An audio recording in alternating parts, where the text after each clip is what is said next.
Работниците во Македонија заслужуваат повисоки плати бидејќи се далеку попродуктивни од тоа што се прикажува од надлежните и од работодавачите.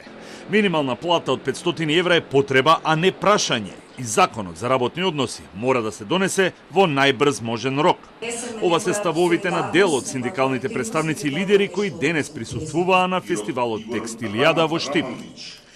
Изборните процеси лани и годинава од ССМ ги посочија како пречка во носењето на законот за работни односи, процес кој трае повеќе од 5 години. Со ова сметаат дека би се спречило самоволието на работодавачите и пред се на извршната власт при носењето на законски измени во корист на бизнисот, а не на работникот. По завршувањето на изборите, секако дека ќе треба да се разговара за законско решение или нов закон за работните односи или било какви измени дополнување на сегашниот, меѓутоа доколку не ги почитуваат социјалните партнери, доколку повторно со изговор дека пратениците имаат моќ да предлагаат закони без да прават диалог со синдикатите, а продолжат таквата пракса, верувајте ми дека работниците ќе имаат да искажат голем револт. Повисоки плати се потребни не само за работникот, туку и за подобра бизнис клима.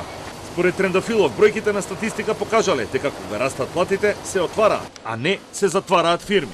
Не само минималната плата, туку и сите останати плати мора веднаш да се зголемат, имајќи во предвид дека еден работник според последните податоци од Народната банка заработува на својот работодавач помеѓу 300 и 600.000 денари. Ако не можат да ги зголемат платите и имаат изговори, мислам дека после ова како потврда на продуктивноста на македонските работници паѓаат сите изговори во вода. За да се спречи одливот на работна сила, неопходно е минималната плата да биде 500 евра, но и да се зголемат сите останати, нагласуваат од ССМ. Не знам како се имуни на состојбите во обкружувањето, не знам како се имуни на опасноста од заминувањето на македонските работници да работат во Албанија, во Србија, во Црна Гора или во Босна и Херцеговина на крајот на криштата. Македонскиот работник веќе замислете има избор да не заминува толку далеку до Германија за да заработи повеќе, туку тоа може да го направи на некои 100-150 километри од своето живеалиште.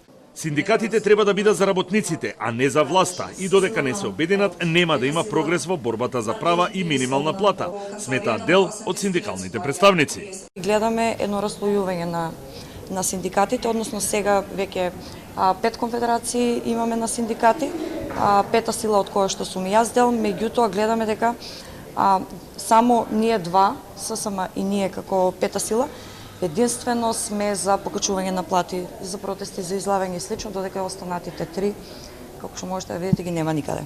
Според представниците на синдикалните организации кои денес беа присутни во Штип, намерата на владата за своја пресметка на минимална кошница и делење по категории нема да го смени фактот дека најосновното за 4-члено семејство чини 65.000 денари месечно и не може да се покрие со 2 минимални плати.